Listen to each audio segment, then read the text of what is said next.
ખીચું તો દરેકના ઘરમાં બને, પરંતુ ખબર છે ક્યારેક ખીચું કઠણ થઈ જાય, ક્યારેક પોચું રહી જાય. તો એનું રીઝન શું છે? અને ઘણીવાર તો એટલી બધી ગાંઠો પડી જાય ને તો ભાંગે જ નહીં.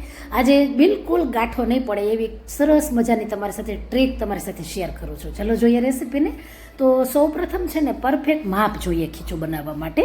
તો જુઓ, અહીં મેં મોટો કપ લીધો છે, મોટો બાઉલ લીધો છે, અને આપણે આમ મેઝરિંગ કપથી જોઈએ ને તો 1.5 કપ થાય છે આ કપ પ્રમાણે. તો મેં અહીં 4 કપ પ્રમાણે પાણી ઉમેર્યું છે, અને ઘરની જ વાટકી લીધી છે, તમે એ રીતે પણ લઈ શકો છો. ત્યાર પછી અહીં જો અજમા ઉમેરી દેશું તો 3/4 ટીસ્પૂન એટલે કે પોણી ચમચી પ્રમાણે અજમા ઉમેરશું, જેનો સ્વાદ ખૂબ સરસ લાગે ખીચામાં. હવે થોડો ક્રન્ચી સ્વાદ આવે એ માટે આપણે તલ ઉમેરીએ છીએ. તો સફેદ તલ છે 3 ચમચી પ્રમાણે, તમને જોવે એ પ્રમાણે પણ ઉમેરી શકો, 1 થી 2 ચમચી પણ ચાલે. હવે જીરું છે, તો જીરુંનો સ્વાદ તો ખીચામાં બહુ સરસ આવે છે. કોઈ પણ પ્રકારના ખીચું બનાવો જીરું તો એમાં પડે જ. તો 1.5 ચમચી જીરું સાથે 2 ચમચી જેટલું મીઠું છે. અને હવે જુઓ, જે સ્પેશિયલી ખીચાની અંદર સુરતી ખીચું કહીએ આપણે, તો એમાં આ રીતે સુરતી મરચી જે ખૂબ તીખી આવે છે તેનો ઉપયોગ થાય છે, અને એનો ટેસ્ટ સરસ આવે. હવે 6 જેટલી મરચી છે, અને તેને મેં આ રીતે પીસી લીધી છે. ત્યાર પછી થોડુંક પાણી નાખીએ, એટલે જોઈએ તો 1/4 કપ જેટલું હશે. તો થોડુંક પાણી નાખીએ, બધું મિક્સ કરીને સાથે જ ઉમેરી દેવાનું છે. અને હવે જુઓ, બધું હલાવી લઈએ, અને ગેસની ફ્લેમ અત્યારે ફાસ્ટ જ છે. અને સેજ ચાખી લેવાનું કે મીઠું કેવું છે. તો જો આ રીતે ચાખવાથી થોડુંક વધારે ખારું લાગવું જોઈએ. તો 1 ચમચી જેટલું આપણે ફરીથી નાખીશું, એમ કરીને 3 ચમચી પ્રમાણે મીઠું નાખીશું. જો ન ખબર પડે તો આ પાણી છે ને તેમાં થોડોક લોટ આપણે ચમચામાં અલગથી કરીને ચાખી શકીએ. અને હવે જો ઢાંકણ આવી રીતે થોડું ખુલ્લું રહે એવી રીતે ઢાંકી ફાસ્ટ ગેસ પર 7 થી 8 મિનિટ માટે ઉકાળી લઈએ. હવે જુઓ, ગેસની ફ્લેમ બંધ કરી દેશું, અને ત્યાર પછી આપણે તેમાં 1 ટેબલસ્પૂન પ્રમાણે શેંગ તેલ ઉમેરશું. આવું કરવાથી છે ને ખીચું તમારું એકદમ સરસ ઠંડુ થાય ને તોય નરમ જ રહે છે. હવે ચપટી પ્રમાણે ખાવાનું સોડા અથવા તો પાપડીઓ ખાર તમે ઉમેરી શકો છો. અને હવે જો બધું મિક્સ કરી લઈએ, અને આપણે સીધો જ લોટ ઉમેરતા હોય ને તો પહેલાં ગેસથી નીચે લઈ લઈએ. આંધણ સરસ ઉકળી ગયું છે. ત્યાર પછી આપણે 1 કપ જેટલો ચોખાનો લોટ ઉમેરી દઈએ અને મિક્સ કરી દઈશું.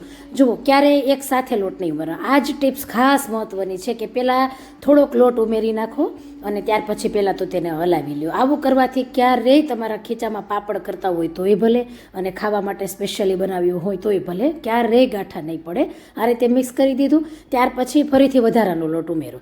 આવી રીતે કરવાથી ક્યારેય તમારા ખીચામાં મોટી ગાંઠો નહીં થાય, અને ખીચું એક સરખું થશે. જુઓ, આપણે મિક્સ કરી લીધું, અને ત્યાર પછી જો આ રીતે વેલણને થોડુંક આડું ઊભું આ રીતે થોડુંક ઘૂમડી લેવાનું છે. આ રીતે તમે કરો ને એટલે જુઓ, તમને દેખાય છે ખીચામાં ગાંઠો? સેજે ગાંઠો નહીં પડે, ને એટલું સરસ પોચું બને છે. અને આ ખીચું ખાવાની પણ બહુ મજા આવે છે. જેટલું તમે હલાવો ને એટલું ખીચું પોચું, પાપડ પણ એટલા પોચા બને છે, અને ખાવામાં પણ એટલું સરસ ટેસ્ટી લાગે છે. તો હવે ખીચામાંથી થોડુંક આપણે ખીચું અલગ લઈ લેવાનું છે. તો આ રીતે મેં કપ ભરી લીધો છે એક મોટો, અને ત્યાર પછી આપણે તેને સાઈડમાં મૂકી દઈશું. તેનું શું કરવું એ કહીશ તમને. અને થોડુંક તેલવાળો હાથ કરી લેશું, અને થોડોક ખીચાનો ભાગ આપણે લઈ લેવાનો છે. થોડુંક ઠંડુ પડવા દઈએ કે જેથી હાથમાં અડી શકાય એમ. જો વધારે ઢેલું લાગે ને તો પછી થોડોક લોટ ઉમેરી શકાય. માનો કે 4 થી 5 ચમચી પ્રમાણે ઉમેરી શકાય. તો થોડુંક જો આ રીતે સરસ એવો શેપ આપવાનો છે આપણે. તો આ રીતે મેં તેનો રોલ કરી લીધો છે, નીચે પ્લાસ્ટિકની કોથળી રાખી છે. તો સરસ એવો તેનો આકાર આપી દેવાનો છે બંને બાજુથી. અને જો સ્ટીમરમાં મેં પાણી પણ ગરમ કરી લીધું છે. હવે જે કાણાવાળી પ્લેટ આવે, સ્ટીમર પ્લેટ, તેને તેલથી ગ્રીસ કરી તેની અંદર આપણે આ રીતે ગોઠવી દેવાની છે. ત્યાર પછી જે આપણે રોલ બનાવ્યા છે ખીચુંના, તેને આ રીતે સરસ રીતે ગોઠવી લેવાના છે. હવે જે કપમાં આપણે ખીચું લીધું હતું તેને જો આ રીતે મૂકીને સરખી રીતે આપણે બધા રોલ પણ ગોઠવી લીધા છે. ઢાંકીને 10 થી 15 મિનિટ માટે ફાસ્ટ ફ્લેમ પર સ્ટીમ કરીશું. તમને ખબર છે ખીચુંને 2 વાર સ્ટીમ કરાય છે, તો જ તેનો પરફેક્ટ સ્વાદ બેસે છે. જો હવે આપણે જે રીતે બહાર ખીચું સર્વ થાય છે એ રીતે જે કપમાં ખીચું લીધું હતું ને તેને તમે જો આ રીતે છૂટું પણ ખાઈ શકો છો. તો હવે ગરમા ગરમ ખીચું ઉપર તેલ ઉમેરી દઈશું, શીંગ તેલ, થોડોક આચારી મસાલો, સાથે જ થોડાક સફેદ તલ ઉમેરી દઈએ. બંનેનો ટેસ્ટ ખૂબ સરસ ખીચામાં લાગે છે. ટ્રાય કરજો, શેર કરજો. સાથે જુઓ, જે રોલ વાળ્યા હતા આપણે ખીચુંના, તેને આ રીતે કટ કરી લેવાના છે. તો ઘણાને ખ્યાલ જ નથી કે ખીચું આ રીતે પણ ખવાય છે. તો ખૂબ સરસ એવું એકદમ એટલું પોચું બને છે. અને જુઓ, આ જે આપણે કટ કર્યા છે ને તેને આપણે સહેજ ખોલીને જોઈએ ને તો આપણને તરત ખ્યાલ આવે. જુઓ કેટલું સરસ આ રીતે પોચું પણ છે, અને થોડુંક તોડો એટલે એકદમ નરમ પણ છે.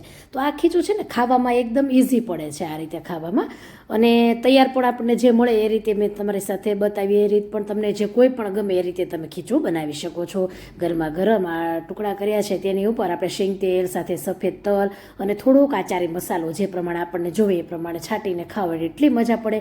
અને આ જ પ્લેટને તમે 2 જ મિનિટ સ્ટીમરમાં ગરમ કરી લો તો એટલી મજા પડે છે. તો શેર કરજો, કોમેન્ટ આપજો.